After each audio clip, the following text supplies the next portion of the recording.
Thank you all for coming. We are very, very fortunate to have Katty Kay and Claire Shipman here to talk about their book, The Confidence Code, and we're also very fortunate to have our own Alondra Nelson help to moderate this, and there'll be questions and answers afterwards. Let me just say a couple of things. I think of this as obviously an incredibly important set of problems nationally and globally. That is, how do we make a world in which women feel and are able to succeed? If you think of most of the issues in the world, they can be linked back very quickly to the opportunities for women. And this is something that we've taken very seriously here at Columbia, both in our own structure as an institution and in our efforts to try to engage with these issues around the world. To have two of the leading journalists in the world to talk about this, their own careers, of course, very, very successful, and to come together and to write this book to try to understand why it is that on so many facts it looks like there ought to be parity in success in the world and leadership and all kinds of ways, and yet there's not. And to try to understand that is a really, really important effort, and we want to be part of it. So Katty Kay, of course, is the anchor for BBC World News America, and she has covered wars in Kosovo and Afghanistan and Iraq. She's a regular guest on programs like Meet the Press, has traveled, lived around the world, and was educated at Oxford studying modern languages. Claire Shipman is really our own as an alumna of the institution, also a trustee, received her undergraduate and graduate degree in Russian studies, a contributor to Good Morning America, World News Tonight, and other national broadcasts. News, she has built up an extraordinary journalistic record of very, very significant interviews with significant people, served as the White House correspondent for NBC News and 10 years at CNN, where she covered the fall of the Soviet Union and as part of the Moscow Bureau. Alondra Nelson is our Dean of Social Sciences in the Faculty of Arts and Sciences, a professor of Sociology and Gender Studies. Her interests range from science and technology to medicine and health and social movements. So thank you all for being here. Thank you. Thank you.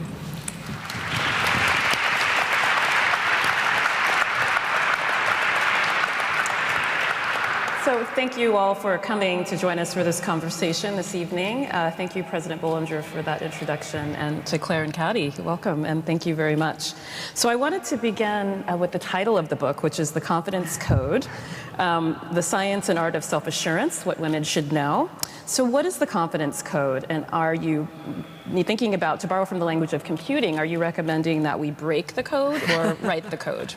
Well, I think a little bit of both.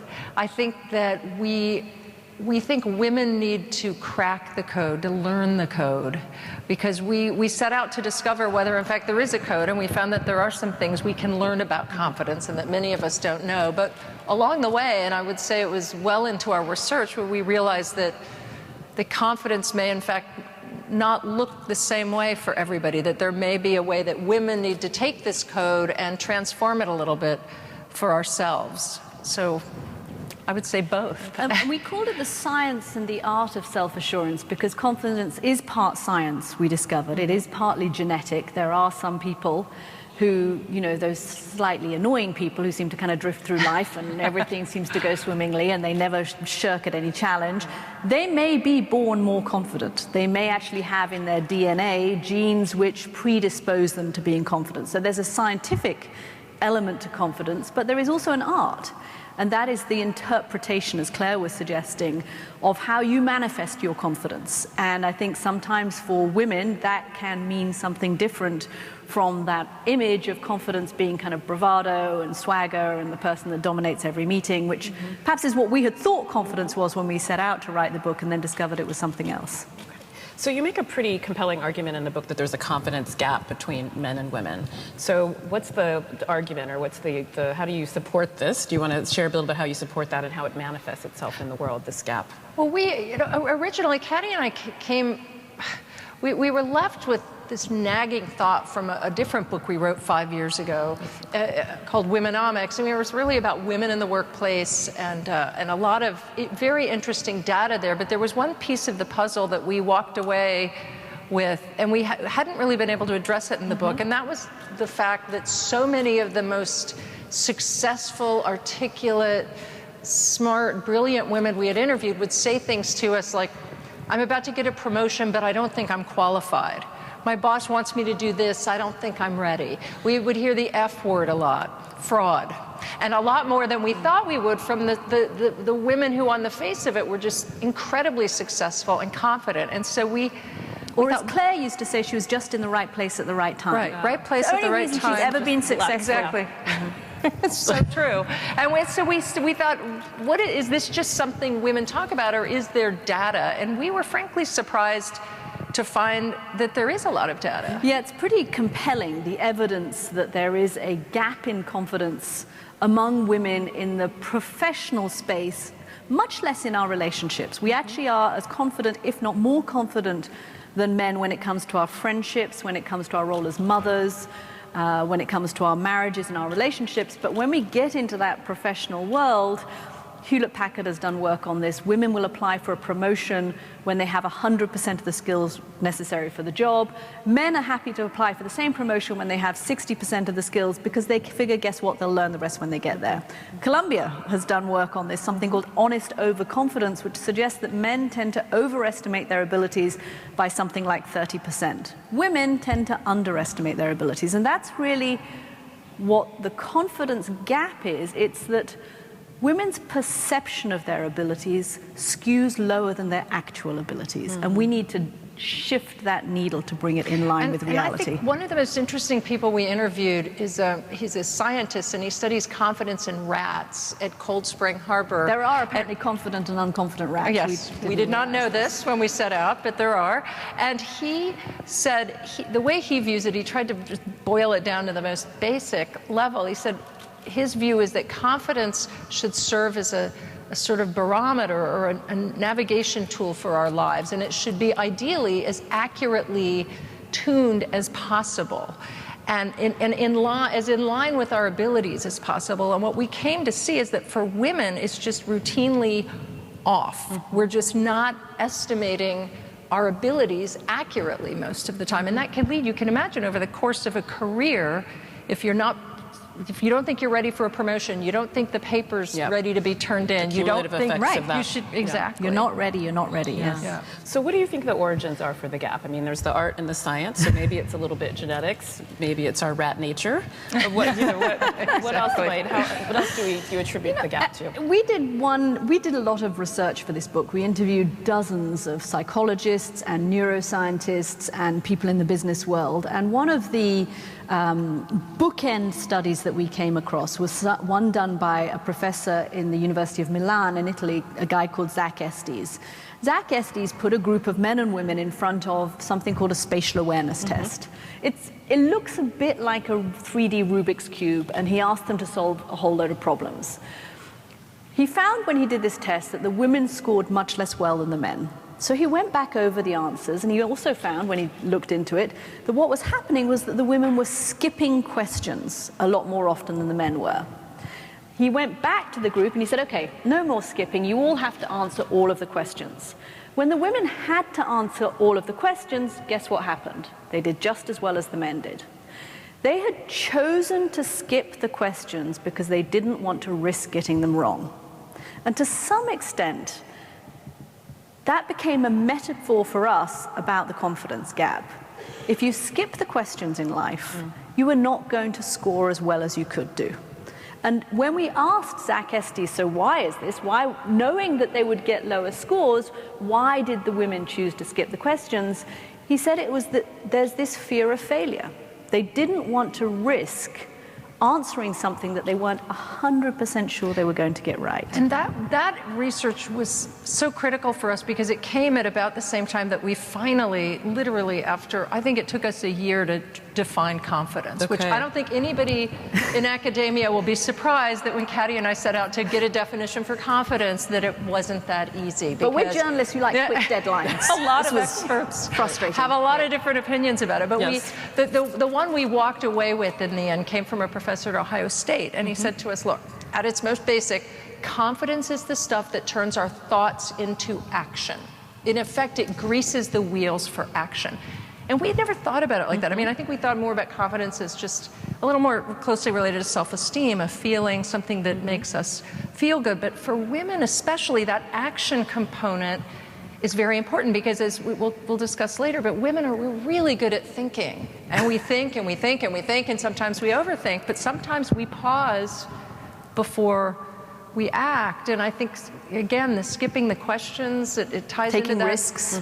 We also found that action, the process of acting, of taking a risk, maybe failing, struggling, and eventually mastering something, that's the process that creates confidence. So it's really almost a virtuous circle.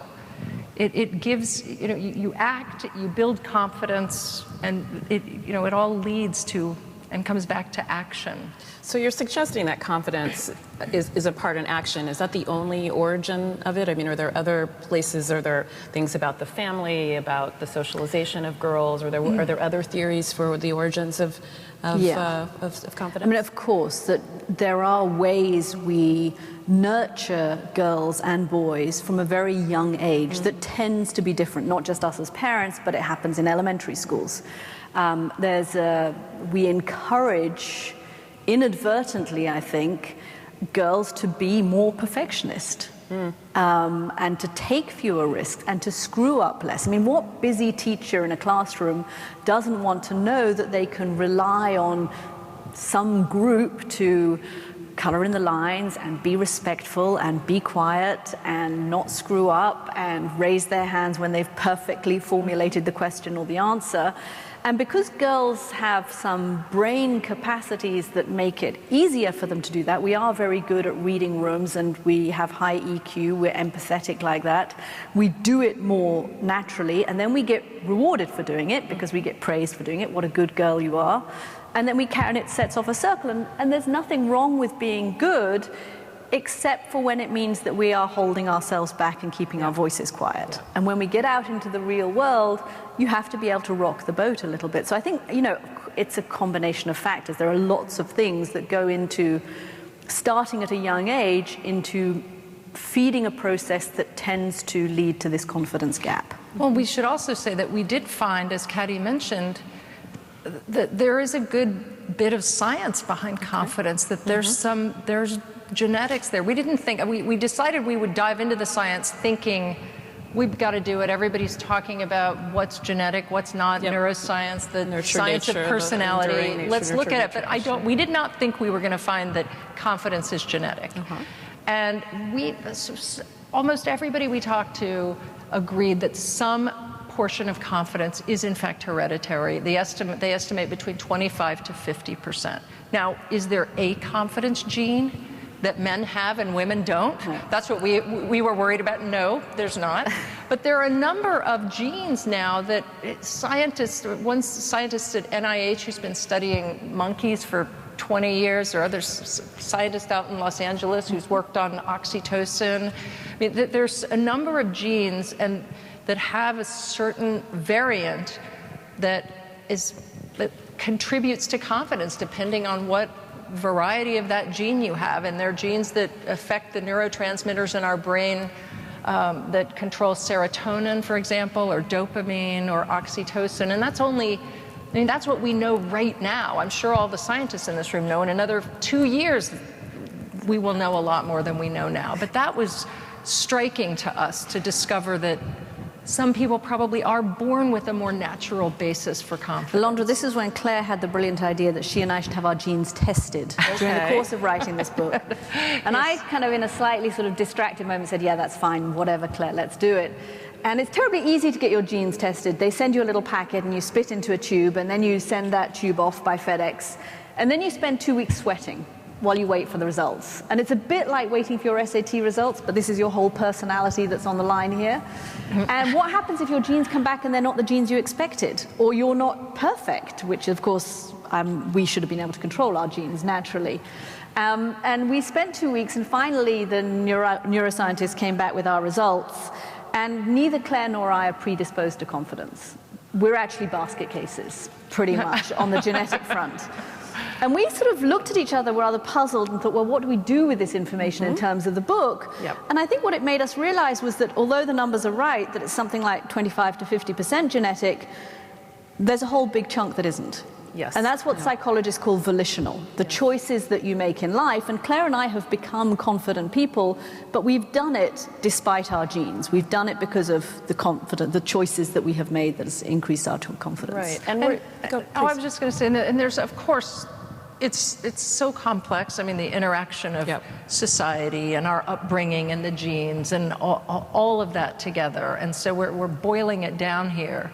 But it is true that the other part of the science we found so compelling is what Katty was just talking about, which is the brain plasticity. Right. And so when you're talking about volitional or our ability to affect things now, what's so exciting about the science is you can see that happening. Right.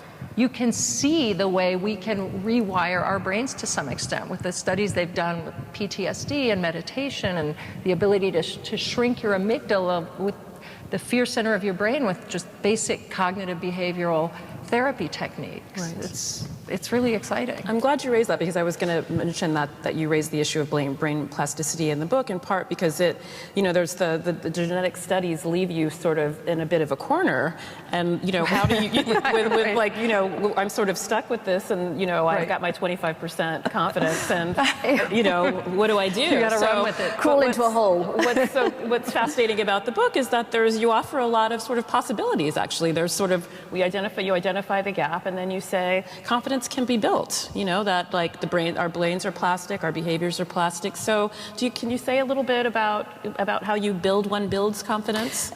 Broadly speaking, it kind of divides into two categories. One is we need to act more, which means being prepared to take risks, go outside your comfort zone, do things that you find hard for yourself, because that's how you grow your confidence.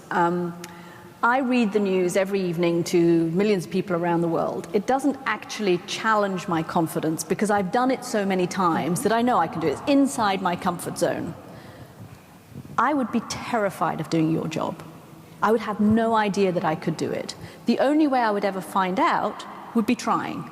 So it can be as simple as you go to a party, there's an interesting looking stranger across the room, you'd like to introduce yourself, but you're worried you'll be rebuffed. The only way you'll ever expand your confidence is by walking across the room and introducing yourself. Whether it's in your personal life, in your professional life, in your academic life, we grow our confidence by trying things that are difficult for us. I'll talk about the act more. Claire can talk about the thinking less. I went recently to the White House. I was invited to a meeting on the Middle East, on policy. I walk into this meeting. There are 14 men and 2 women, as so often happens. And the National Security Council, and I walk in and I have that F feeling, the fraud feeling, that these are all super duper experts and they all speak Arabic or Farsi and they know the policy inside out, and what am I doing there? I'm only a generalist and really I shouldn't be there. And they get beyond the presentation, they get to the question and answer portion of this session. And the men all actually they don't even raise their hands, they just jump in with questions. And I'm sitting there thinking, I really must ask a question. There's only 2 women in the room and it would be, a disgrace if one of us doesn't ask a question, but if I do, then I'll blush and I'll probably stumble and maybe I'll stutter and then I'll sweat and they'll all realize that I don't know what I'm talking about. And all of this is going on in my head, when of course actually it would have been better to listen to the discussion. That would have been a lot more useful. I would have learned a lot more. Eventually I force myself to raise my hand and get the question out. And the sky doesn't fall on my head and the earth doesn't swallow me whole. And it wasn't the most intelligent question in the history of questions, but it wasn't the most stupid either. And what I realized was that the next time I was in that situation, I knew I could do it. I had banked confidence. I had tried something that was hard for me. I had gone outside my comfort zone. I had taken a risk, and I had succeeded. I'd overcome the hurdles. That's how you grow confidence. You take risks, and you keep going, and you overcome hurdles, and you master something. And I think for women, it's the risk-taking is especially important because we, you know, as Katty talked about earlier, girls and young women often find themselves becoming perfectionists when they didn't even set out to be that. But that usually means we're not learning to take risks and fail. Right. And so, and the other thing we found is that although the genetics don't say anything about gender differences in confidence, that there is a lot of interesting research now about the way our brains work, male and female brains, and there are some important differences. I'm sure there are a lot of different opinions about how critical those differences are, but suffice it to say, for example, it's been studied for years, the fact that women tend to ruminate more than men do, think and overthink. And testosterone, I should say, has a heavy influence on the brain in terms of risk-taking. Women don't have as much testosterone, but the rumination is really key, and it can kill confidence. My most embarrassing, but now I'm used to sharing it. See, I've built my confidence in sharing this anecdote.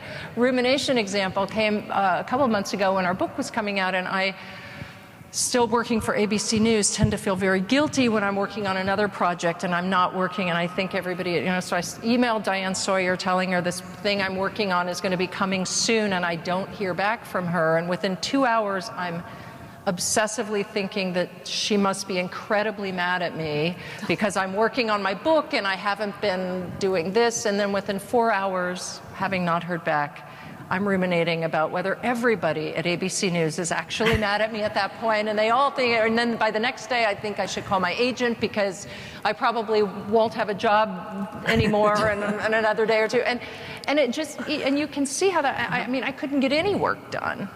And it's interesting, the fix for it is fascinating, though, because there's so much research on just basic cognitive behavioral therapy techniques you can use to stop that. And for me, this has been such a key because I'm a real obsessive thinker. All you have to do is come up with any alternative explanation to whatever is going on in your head, and it will stop the process. So just, for example, Diane Sawyer just got back from Africa. Of course she's not going to email me back tonight, or the broadcast is in 2 hours, or she usually emails me back on the weekends. And what I love about this research is that it doesn't even have to be a reasonable explanation. Right. It's that you're giving yourself. It does not, it's anything will do because it stops the process. Yes. And the research on this is fascinating, and we have, I mean, both of us have been using this, and it really helps. This really is a difference between men and women, I think, that men do seem to be much better at letting things roll off their back.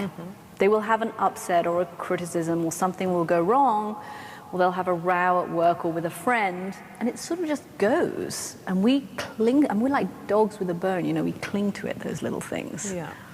So the confidence gap is in part a perfectionism gap and part the rumination gap. There's other sorts of things that are part of it. It's interesting.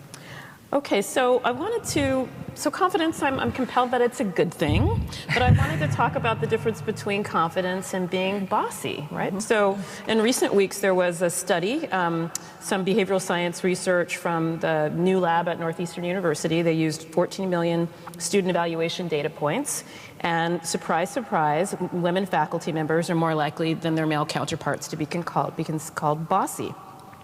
A similar study of technology workplaces found that women are more likely to be called aggressive and abrasive in their performance reviews.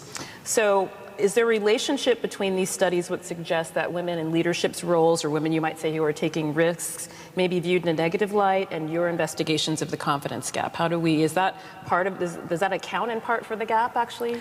Is there a penalty for taking the risk? There are dozens of studies in academia and in corporate life that show that when women behave just as men do, they tend to get penalized for it. Men are seen as good leaders, we are seen as overly aggressive or overly assertive. And we wrestled with this a lot while we were writing the book. I mean, basically, the question was, do you have to be a jerk to be confident? I mean, that was kind of how it seems, I think, to a lot of women. Do we have to have that swagger and dominate every meeting and have that bravado? And we interviewed for the book Christine Lagarde, who is the first female head of the International Monetary Fund, and she really helped us with this. And her advice was the important thing for women, and it doesn't totally get over the issue, but the important thing for women is to be authentic. And it's when women try to behave like men that we are particularly susceptible to being seen as a negative light. And if you actually think about it, it's very hard to be confident anyway when you're putting on somebody else's armor. When you're doing something that is not inherently natural to you or to your personality, or behaving in a manner which is not natural to your personality, you feel slightly out of place. I mean, you just do. I mean, the women in the audience who remember the 1980s when we wore hideous shoulder pads and little string, and it just didn't work, right? I mean, it was a terrible phase. Did not increase our confidence. Did not increase our confidence. At all. And I think to some extent, I think about Christine Lagarde, who is one of the most confident and competent, and this is another issue we raise in the book, competence and confidence, women we interviewed. And the thing that you would say about her is that she's very warm and accessible. And there is something, I think, in the qualities that women bring to the table which makes us useful, our ability to listen, our ability to build consensus, our ability to read rooms and have a strong emotional intelligence. Those are qualities we don't want to sacrifice in pursuit of behaving in a certain manner.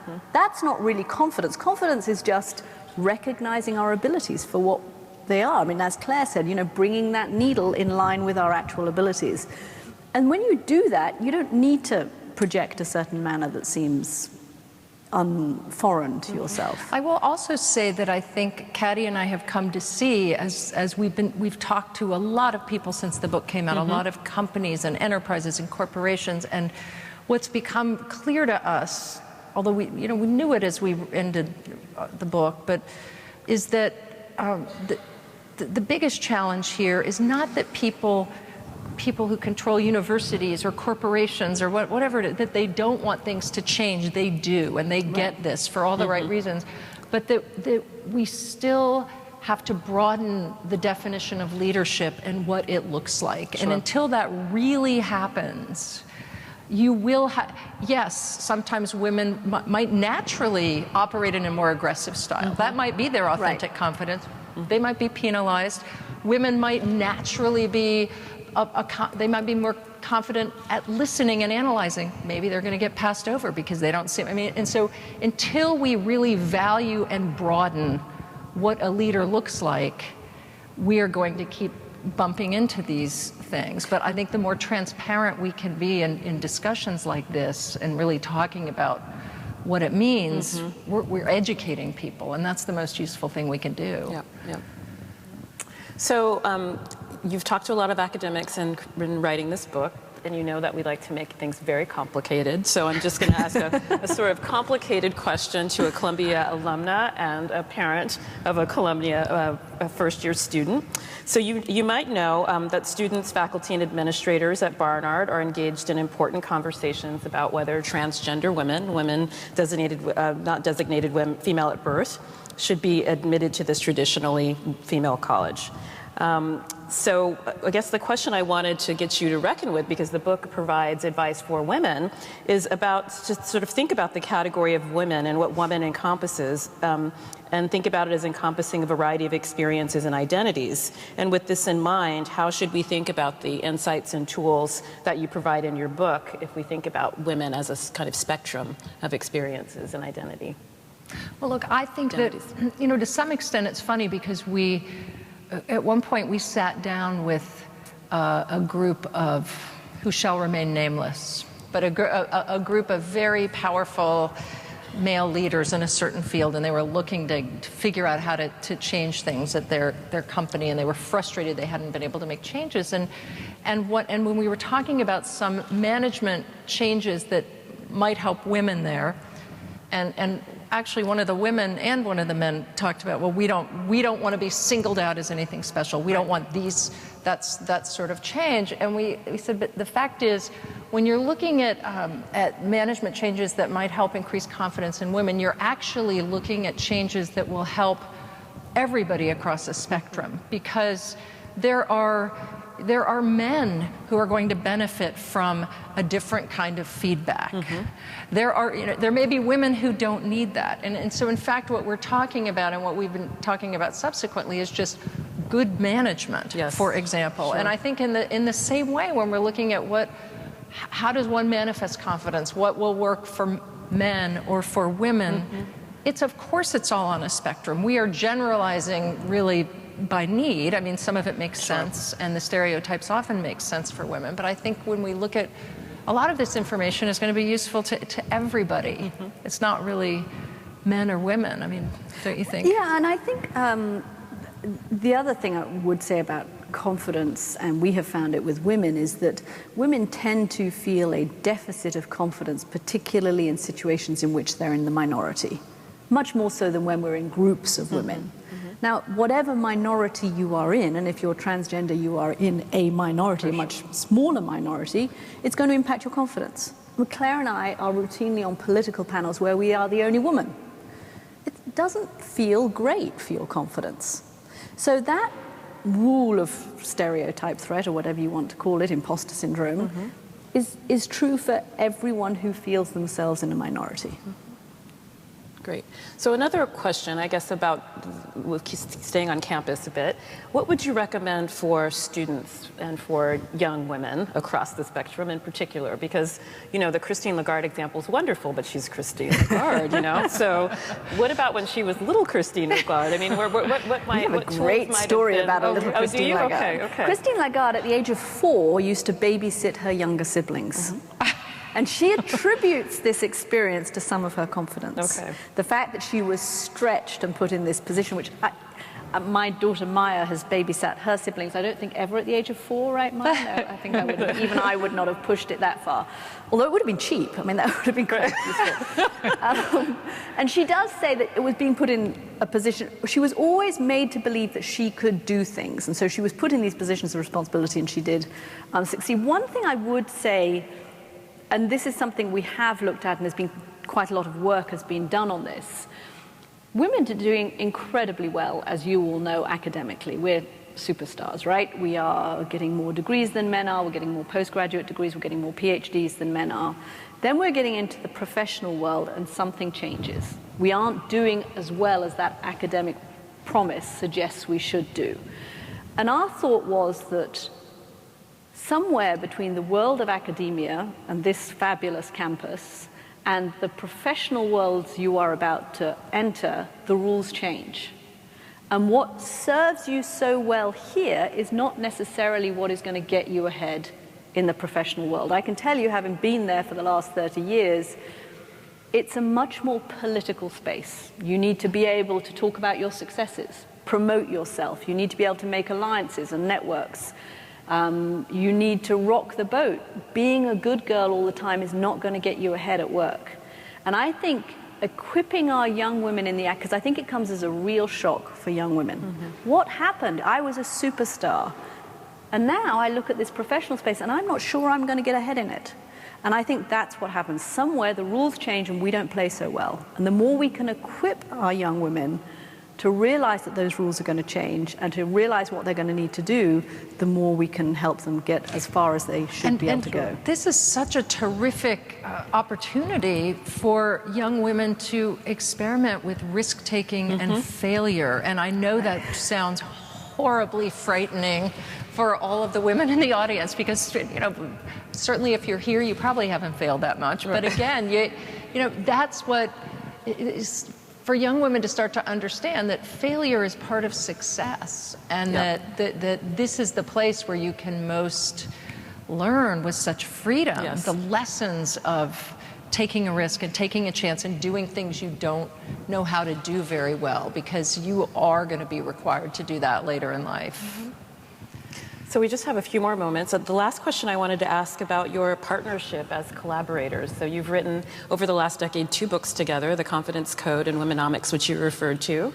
And so I just wanted to ask you about that friendship, that collaboration, the kind of rich, productive partnership you've had, and how that's contributed to the work that you've been doing as authors. I don't know. I'm not sure we would have gotten a book done. I think Stephen Colbert joked with us at one point and said, "Why did it take 2 of you to write a book?" I knew women were worse at all of this stuff. Well, if you each have you needed 2 to get this done. If you each have 50% of the confidence game, I mean, exactly. But we certainly motivate each other, and I think we realized very early on that we were going to work well together, and that so many people warned us against this, actually. They said, you know what? Don't do this with a friend. Your friendship will end. It will be an utter disaster. You'll never speak to each other again. But we found that we both put the work first, and we actually managed to keep, to a large extent, egos out of it. And I think that's something else women are able to do well. And it means that we can just get more done together. And it's terrific. And gosh, it means our husbands don't have to listen to quite as much about our book. You know, it is true that when you have somebody waiting for a chapter, you kind of have to work on it. It was very good motivator, kind of accountability. Because right. Yes. Otherwise, we'd have sat and stared out the window and you know, made another cup of tea and never have got done. Yeah, but it's, I mean, to the point where it was such a great experience. The first time we really decided we wanted to work together again. Right. Will you do it again, do you think? Yes, just to hang out. Something. Yeah. Yes. Yeah. Wonderful. So we have about 15 minutes for questions. There's microphones in the aisles here, and President Bollinger is going to help us with the Q&A.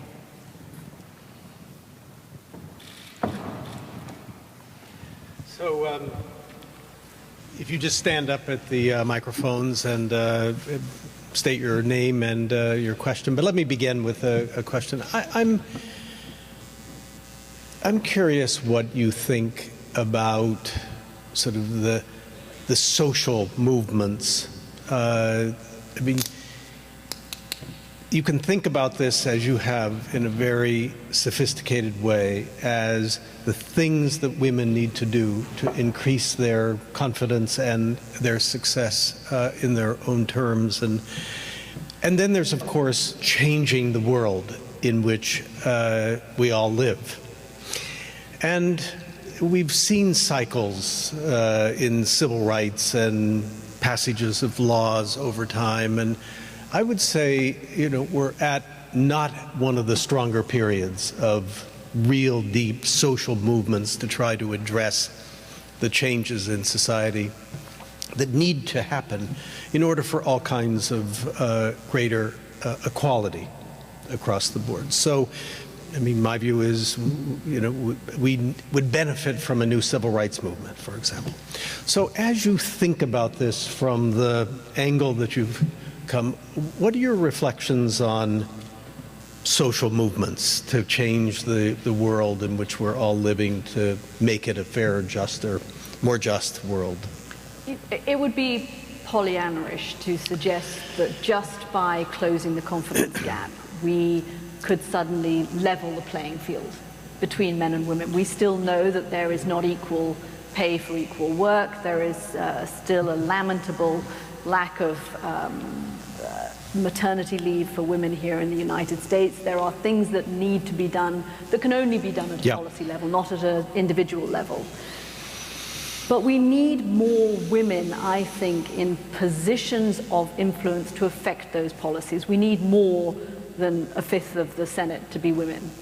And if a lack of confidence is one of the things that is holding women back from getting to the top to affect those policy changes, then it is something that is useful to address. Right. It's not going to, in and of itself, level that playing field instantly. Yep. I think that it's funny, because we get typically, and I know we'll have some questions, but some of the questions we often get are about, from younger women especially, who are so eager to learn and often perfectionists and good at getting everything right. You know, how can I navigate what if I'm going to be seen as too aggressive? What if I'm going to do this? How do I act exactly the right way and I finally started saying, and I think this is when you start to talk to younger women about the fact that it's not all going to work out, you're probably going to ruffle some feathers, and you're going to have to do that to try to create change for the people coming behind you. And that's actually been motivational. I've seen that people connect to that, and I've also seen a lot more in the past year or two than 5 years ago when we wrote Womenomics, that women wanting to create change for other women, older women wanting to create change, wanting to really make something happen. There's a lot more passion for that now. And I've even come to the conclusion for my daughter, who I have to say, she's 9 years old, and for years, I feel like I was hiding things from her about the way the world is, because I realized I was embarrassed that there's not a female on that presidential placemat, or that there's not, and I didn't really want to tell her. And now I realize that actually, the more I can inspire her with the work we need to get done and some of the reality, that she's feeling motivated by that too. And so I think that, I just think if we can use little things like talking about confidence and other things to get people engaged in the larger work, so there's a cycle. We'll get more done. There's a cycle that plays out. That's very interesting. Yes, please. Hi, my name's Jessica, and I just want to start by thanking you. I absolutely loved your book, and I have found myself stepping up, as I am right now, more frequently since reading it, so I want to say thank you for that. Wonderful. This question comes from a woman who doesn't identify as nurturing and gets called bossy more frequently than I would like. I'm wondering if, by calling attention when you say things like women are nurturing, women are perceptive, I'm not particularly perceptive, I'm more analytical. And so I'm wondering, kind of, those statements can be powerful in bringing attention to the issue, but I'm wondering if you're finding that that could actually reinforce stereotypes in the workplace. I mean, some of the reasons we talk about women being perceptive and good at assimilating rooms and reading body language, for example, actually have a genesis in brain differences between men and women, that there are more neurons firing, for example, at any one time in a woman's brain than there are in a man's brain. It's the kind of thing that makes us very good at multitasking. It's on the flip side, it's also the kind of thing that does lead to us ruminating more and worrying more, but it is a quality that makes us able to read people's emotions because we have these brain differences. So I think for too long, the skills that women have that were seen as soft skills were slightly denigrated or not valued. Actually now what we are finding, in the corporate world anyway, is that those skills can be profitable skills, can be incredibly valuable skills, particularly when you have a mixture of leadership capacities, when you have some people who are good at reading rooms, some people who are not good, some people who are bossy, some people who are less bossy. What you want, the ideal combination, is a mixture. It doesn't really matter whether they're men or women. It just matters that you have that mixture. So I think I would tend to err on, having been in the workforce for now 30 years and having spent a long time when I first entered the workforce thinking, oh, all those things that I'm good at, relationship building, communicating, understanding people, listening to people, all of those things aren't really very valuable. I think it's great that we can celebrate that they are valuable. Finally, it's okay to say we're different. But I think it's also important to understand that really what matters in any decision-making process, whether it's in politics or in journalism or in business or in the military or in sports, is a mixture of opinions and capacities. And that's what we're aiming for. So let me make a suggestion, because I'm worried that we're going to run out of time. And there are a number of people who would like to ask questions. So I would suggest that you ask the question. Next person will take 3 or 4, and then you can decide how to answer them. Is that good? And Okay. I think that way absolutely. we'll make sure that we allow people to Go ahead, please. Hi, my name is Susan Strasser. I'm from the School of Public Health uptown. And my question is about our children. I have two daughters, one's 23 and one's 13. And my younger daughter said something years ago when she was about 6 that actually took my breath away. And I thought I was doing things right. I was always working when the children were growing and trying to have that work-life balance. They saw me as a leader in my job. I directed a country program. I was getting my PhD. And I thought I was showing them what women can do and be. And what took my breath away was one day I went upstairs and got one of my other daughter's books, brought it down for her to look at it. And it was a book about Hillary Clinton. And she said, well, who is this? It was a storybook about Hillary Clinton's, like a biography. And I said, she's a woman I think might be president one day. And she said, but how can she be president? She's a woman. And this was a 6-year-old girl who had a mother who had always been in the work world, always in trying to be a leader in her work. And that really shocked me, that such a young child could have that perception. And how do we change that? Thank you. That's a great yes. question. Yeah, hi, my name is Megan, and I'm a graduate student in information and knowledge strategy. So my question is, I once applied for a job, and it was very much centered on data analytics. They asked me if I had experience working with pivot tables. I understand pivot tables, but I didn't. And I kind of just said, well, I'm eager to learn. And I told this to a male counterpart who told me, well, just YouTube it. I would have told him I was an expert. And I was like, well, yeah, maybe. But I guess my question is, for those of us who are coming out of school, we may not have a lot of experience in the workforce. How do we sell our potential to accomplish things that we know that we're capable of doing to people who expect that we've already done them? Thank you very much. Shall we take one more and then? Hi, my name's Jacqueline. I'm a visiting graduate student this semester at Columbia. And I have a two-part question, but it's very concrete. The first part is we were told that there are 2 aspects, and I know I'm totally being perfectionistic when I say this, 2 aspects, and one of them was to take more risks, and that's what you were saying, and then I kind of was waiting for the whole rest of the talk to see what's the other aspect, so that's the first part. And the second part is, I don't usually ask questions like I took a risk in doing this today because it feels like a risky day because I just started a new job today. And I figure, why not? But my question is, it seems from what you're saying that women are more accurate in being reporters of their own confidence, and so that translates to me as women being more accurate. So it's not that women are not confident enough, it's that men are actually overconfident.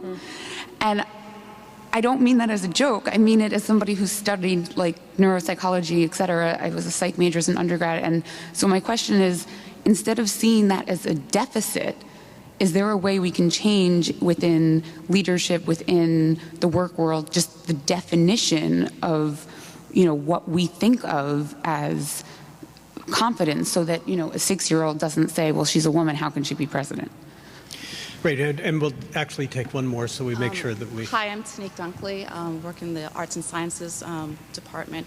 I'm actually curious about your research on if it has actually came up on generational changes and challenges. I am, from Jamaica, and pushing through from my mom's kind of experiences and breaking through certain barriers was a big deal. But then when I came to America, it was there was still more to go. So I'm just really curious about, kind of what your research showed you on sort of pushing that envelope from a generational point of view. So we got 4 questions. You got them? You want me to repeat? I mean, It's like sort of Jeopardy. Yes, I know. Right. What was the 5th question you didn't get? So a young 6-year-old thinks a woman can't be president. On the 6-year-old, I can say that I think, having experienced that myself recently with my daughter, but who's now 9, look, they see more than just their parents, right? So kids are smart. I mean, they look out and they see that, you know, why would any young girl necessarily assume a woman would be president? We haven't had one yet. Right. And so I think it's not necessarily, I think we are incredibly important as role models, but I think we have to be realistic about what else they're seeing in the world. And that's what when I was saying, I think we can talk to them about it, be transparent, instead of trying to shove it under the carpet, just lay it all out there and use that as a chance for conversation about what she might be able to do to change that. It's hard to imagine something you haven't seen, especially for a 6-year-old. Question 2, I now forgot. Question 2 was about, quote, selling your potential in an interview, and how do you do that? Which is related to the third one, which was, you know, why do I want to be a jerk? I'd rather, you know, if you tell me I'm accurate, you know, I think I'd rather be that than this. The question is, on the second bit of that, whether women are being accurate. You give women and men scientific reasoning quizzes. Men will routinely overestimate how well they've done. Women will routinely underestimate how well they've done. They've actually done the same. And that's the problem. The problem is not... The problem is that we have plenty of ability and competence. We just don't think we have as much competence and ability as we actually have. And we need to bring our perception of that ability in line with our honest ability. That's all we really need to do. It's quite simple. And it's not that we want to pretend to be more confident than we are or pretend anything. We don't want to fake it till we make it. But we don't either want to routinely go around thinking we are worse than we are. That is why men are going for promotions when they have 60% of the skill set, and I think it was pivot theory, which they were understanding and saying that they could YouTube it, because they actually realize they can. You can do it too. You understand plenty, and you can learn the rest. If you recognize your ability to learn, and your intelligence, and your experience, and your skills, and your competence, you won't undervalue yourself. And that's what we're trying to do in closing the confidence gap. Claire? Well, look, I think that, I mean, it's interesting. We do get that question a lot about, all right, well, shouldn't we be trying to make men less confident? I mean, shouldn't that be our focus, really? And then we don't have to focus. And I guess maybe that's our next book. We're not sure. It slightly kind of misses the point, though. I mean, it does. And actually, all of the psychologists, most of the psychologists who were academics that we interviewed didn't agree on very much. It doesn't surprise you, perhaps. But the one thing they did agree on is that a little bit of overconfidence is better for all of us than a little bit of underconfidence, because it encourages us to take action. I really want to give the chance to these 3 women to ask the questions, but you have to do so very quickly, because we promised that we would be done by 7 and we're over that. But if you ask very quickly, we'll try to get an answer for you. Please go ahead. Okay, my question is, what recommendations do you have on building your confidence after failure? So if you did raise your arm or your hand to ask a question and it was a dumb question, how do you recover from that? Yes. Please. Hello, my name is Kelsey. Thank you for your talk today. I'm a bit of a political junkie, and so, Katty, my question is specifically for you in your daily or week-to-week experience on political news shows. I watch you on Meet the Press on occasion, and Morning Joe more recently. And as not a daily, but a regular Morning Joe watcher, I'm frequently find myself feeling quite uncomfortable about the issue of confidence, and it's very specifically gender-focused. And for those who watch the show, you'll know that Joe Scarborough is absolutely the type that was born with every gene possible for confidence. He's got so much of it. And I'm sometimes uncomfortable with the way that he fills up the space on the show, and all his woman partner. Are uncomfortable with. Everybody in this room is uncomfortable with. How to make my question? I'm just so curious to hear, as a member on various shows, how do you feel, if you're willing to share, about that? And what, if anything, do you apply any strategies when you're there on the scene? Thank you. One more, please, quickly. My question is, how do you differentiate between confidence and arrogance, particularly coming across that way when navigating politics within an organization or navigating politics among other women? There you go. 3 fun. Well, I won't take the Morning Joe question. Yeah, I took that for you.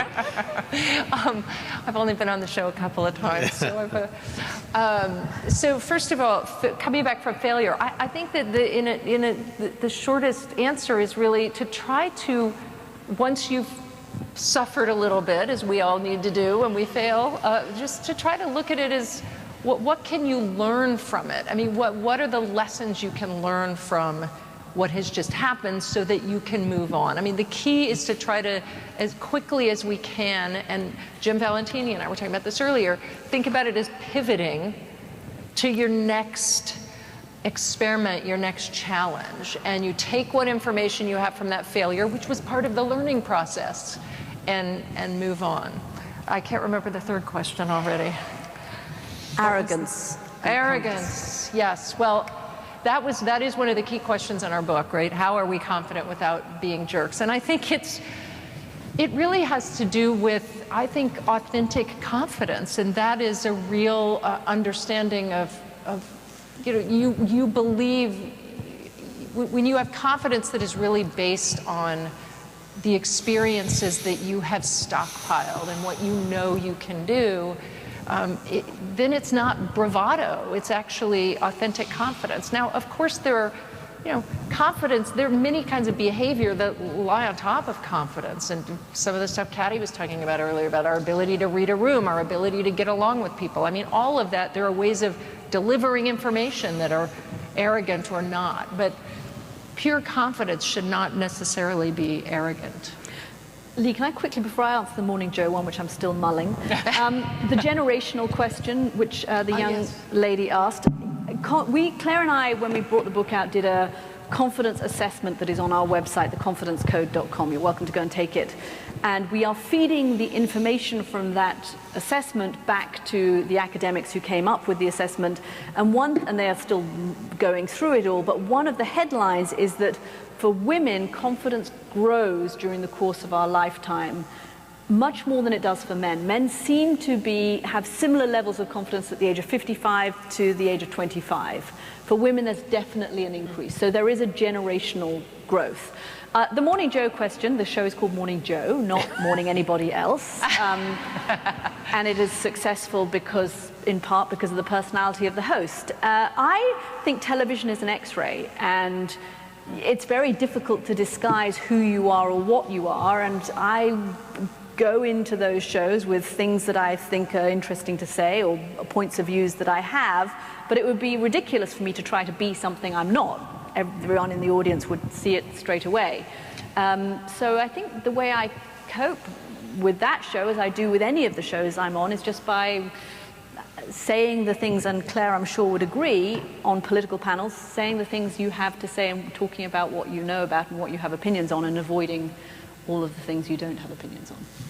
So, Katty, I said at the beginning, Claire was our own, and London, you're our own too, because you're a parent, and we really appreciate that. But these are 3 wonderful people, and we would all be fortunate in life if we could be as good as they are. Thank you very much for being here.